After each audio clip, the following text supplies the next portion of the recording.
Alright, it's time for another reading vlog. I managed to have a very productive month in terms of reading. I managed to get through 6 books, so let's talk about them. First up, we have 2 books by the same author, The Waves and Orlando, both by Virginia Woolf. I'm going to start with The Waves because this is probably one of the best things that I have read so far this year, and it's certainly the best Woolf book that I've read. In fact, it's quite nice because when I first came across Virginia Woolf, it was with Mrs. Dalloway, and I didn't enjoy that book very much at all, but having read Woolf's other work lately, I'm just completely changing my mind on her, and she's fast becoming one of my favourite writers. And The Waves, as I said, probably going to be one of my best books of the year, if not of all time. The Waves is a very experimental story, which shouldn't surprise anyone familiar with Woolf. It tells the story of 6 characters, and it goes from their early childhood all the way up to the end or near the end of their lives. And what's cool about the book is that it's told through 6 monologues, each being a monologue of the different characters. You've got Bernard, who is a storyteller. You've got Louis, who is this brooding outsider type. You have Neville, who just spends most of his time obsessing over different men. You have Ginny, who's a flirtatious socialite. You've got Susan, who's a bit more conservative and she wants to just run off to the country and be wild in nature. And you have Rhoda, who is a shy girl who seems to suffer from extreme anxiety and depression. So it's a very wide and diverse group of characters there in terms of personalities. And Woolf does a really good job of bringing each of them to life and telling their stories, weaving out of each other all the way from being children to being old. In addition to these monologues though, you also have this third-person narrator that comes in at the beginning of each chapter, and it basically paints a picture of this coastal scene as the day is progressing from morning to night. And this scene, of course, is reflected in the characters and which stage of life they're at. So that's a cool little dynamic you've got going there as well, outside of the monologues. I don't know what it was about this book, but it just really connected with me on so many levels. I found that with each of the characters representing a different aspect of personality, there's something to connect to with all of the characters. They all have their own special hang-ups, desires and ambitions, and they all progress in certain ways and have very unique relationships with each other as well. I also just think that the theme of aging is something that I really am enjoying a lot at the minute. I don't know why. Maybe it's because I'm approaching the end of my 20s, but it's just something that I am connecting to a lot at the minute, and I think that Woolf captures that really well, the various stages of life and how people start to look back and look forward as time goes by. I can't say I have anything negative to say about this book either. I just think it's pretty much perfect, and if I was to criticise it in any way, it would probably just be that when the characters are children, they speak in a way that maybe children shouldn't be able to speak in. It's Woolf, and she tends to write in a very kind of intellectual style, and while that's fine for adult characters who are middle class and educated, it might not be fine for every type of character that she tries to pull off. And so if I'm going to be nitpicky, it might just be that. But other than that, I just think it's a fantastic story, and that doesn't really put any down points on it for me either. If you want to try one of Woolf's books, I would definitely recommend this one, because even though it's quite experimental with the monologue style, the monologues are a lot easier to follow than, say, something like Mrs. Dalloway or To the Lighthouse, where you have this stream of consciousness narration, which sometimes jumps from character to character mid-sentence. So even though it's experimental, it is quite accessible, and that's another reason why I think I enjoyed it a lot more than some of the experimental stuff. Excellent book, can't recommend it enough. Definitely give it a try if you haven't read it. Next up is Orlando, a biography, also by Woolf, and this was also another fantastic book, although I didn't quite like it as much as I did with The Waves. Orlando starts his life as a nobleman in the court of Queen Elizabeth I, and then he seems to live a very long time, going from that time period all the way to the 1920s, and to make things even more strange, somewhere along the line he has a magical transition from a man into a woman. This is a very interesting book that explores gender identity and how the ideals of gender change over time, along with the way that men and women relate each other changing over time. And it does this in a very interesting way through Orlando being both a man and a woman as time progresses. It's also meant to be a satire of historical writing. And it is a fantastic satire of this, and also, I guess, of gender expectations and norms as well. What surprised me most about this book is that if you'd have asked me if Virginia Woolf is funny, I would have probably just said no, because most of her books, they're quite serious. The characters are often suffering from mental health problems, and there's always death, and it's pretty miserable. But in this book, she just seems to have a lot of fun taking the mick out of historical writing and playing around with gender and basically just playing around with everything. The only thing that I did find with the book is that maybe it goes on for a little bit too long. I think the idea of Orlando and this character just having this magical transition is interesting. I think it says very interesting things. I think it's really funny. But towards the end, I don't know, I just started flagging with it, and I can't really pin down why I started flagging with the book, but I did. So for that reason, I wouldn't say that it's my favourite Woolf book. Nevertheless, this was one of her most commercially successful works in her time, and if you want to try a more accessible side to Woolf, or a lighter side, then I'd definitely give this one a go, because it's accessible, it's funny, but also still interesting, and Woolf is still experimenting with styles and doing very interesting things in her prose and with the things that she explores. Next up we have We by Yevgeny Zamyatin. This is a book that I did a review of recently on the channel, so I won't talk about it too much here, but it is a fantastic sci-fi novel. It's usually overshadowed by 1984 and Brave New World, despite coming before both of them and having allegedly very strong influences on both of them, but it's also very different from these two books.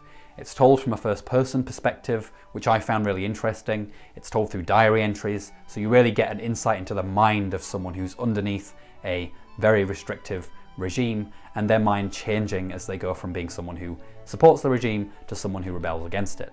The dystopia itself is also very different from both Brave New World and 1984. There's a lot of stuff about disconnecting people from the natural world physically, in terms of the fact that the place where these people live is in this big glass dome that separates out the woods and the natural environment.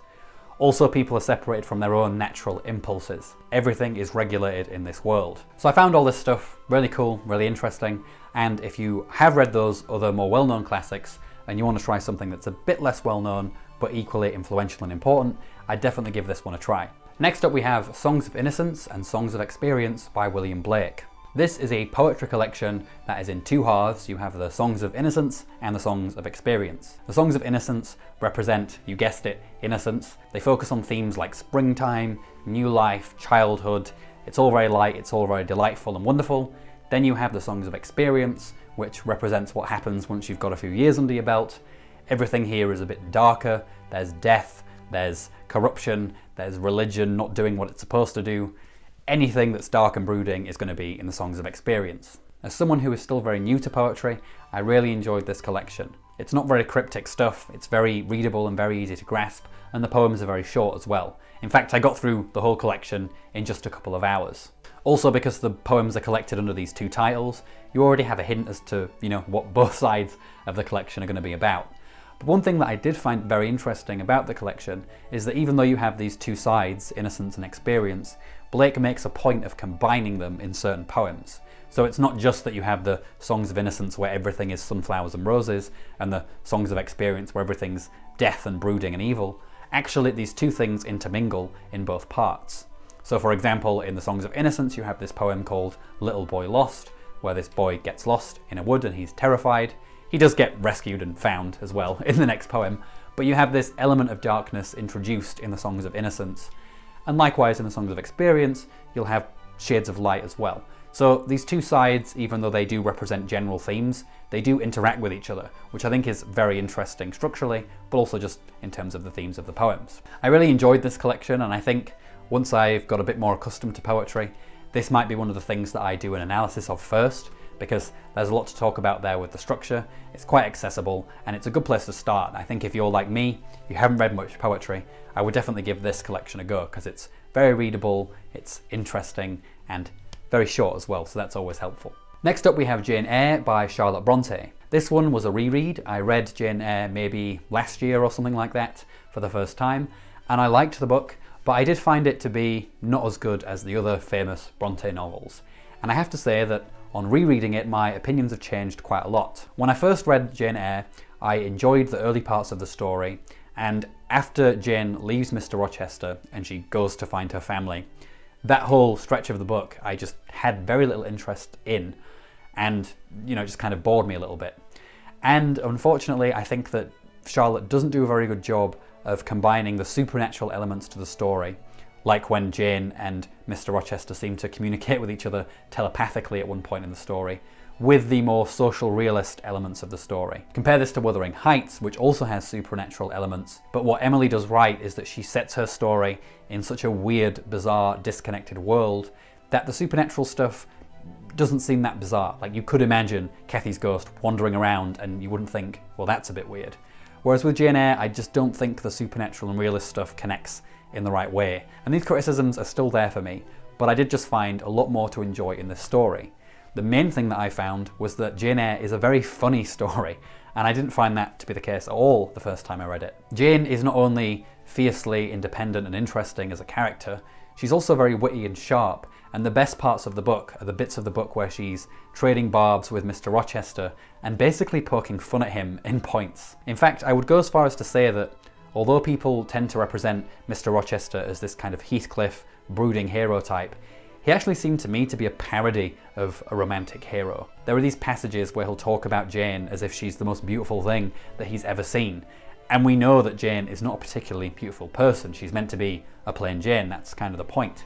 And Jane sees through this with him. She sees that he's romantic and silly. And so I just missed this the first time that I read it. But then having recognised this the second time round, I just found Mr. Rochester hilarious in the way that he acts and the way that he talks. I think Charlotte does an excellent job of just parodying that romantic hero type, but she also does it in a way that doesn't make Mr. Rochester to be too much of an extreme stereotype. I still find him quite, charming, and he is a character that you can empathise with, while still being a bit of a parody of something. My reason for reading this book again was that I actually want to do a ranking video of the Bronté novels, but I just wanted to reread them just to check how I feel about them, and I'm really glad I did with Jane Eyre because I enjoyed it a lot more this time around, and it's now a book that I would say, actually, you know what, I'll read that again. Whereas the first time when I read it, I was like, maybe I'd read this again if I were to need to read it for something, but otherwise probably not. Whereas now I think actually this is something that I would definitely want to come back to. And lastly, another book that I talked about on the channel recently, and that is Merrick by Anne Rice. This is another installment in Anne Rice's Vampire Chronicles series, and it's told from the perspective of David Talbot, who is a recently made vampire and a former member of the Talamasca. In this book, David decides to help Louis, who is his friend and companion, to resurrect or call on the spirit of Claudia so that Louis can finally get a bit of resolution from Claudia's death and move on. To do this, David calls on the help of Merrick Mayfair, who is a powerful voodoo witch and former friend of David's from the Talamasca. I was surprised to find that I enjoyed this book. I have struggled a little bit recently with Anne Rice's Vampire Chronicles because I was reading the Tales of the New Vampires, which didn't do it for me that much. I also read The Vampire Armand, which I enjoyed, but still had its problems. But I feel like with Merrick, things are starting to get back on track. I do think that the book does have its flaws. I think some characters could have been more fleshed out. I think some of the mythology could have been better done than it was. But Rice really seems to be gearing things up to a kind of new phase of the Vampire Chronicles and a new storyline, and I'm very interested to see where things are going later on in the books. Other than that though, I don't have much to say. If you want to know my deeper thoughts on this, go watch my review of Merrick. But yeah, I'm glad that I'm continuing with the Vampire Chronicles series, and this book has kind of reinvigorated my interest in the series as well. Alright, that's it for all the books that I've read this month. Let me know in the comments what books you've read this month, and let me know what you're planning to read next month, and if you've read any of the books that I've read, let me know what you think of them too. Don't forget to give this video a like if you enjoyed it, and subscribe to my channel. But until the next video, take care everyone, ta-ra!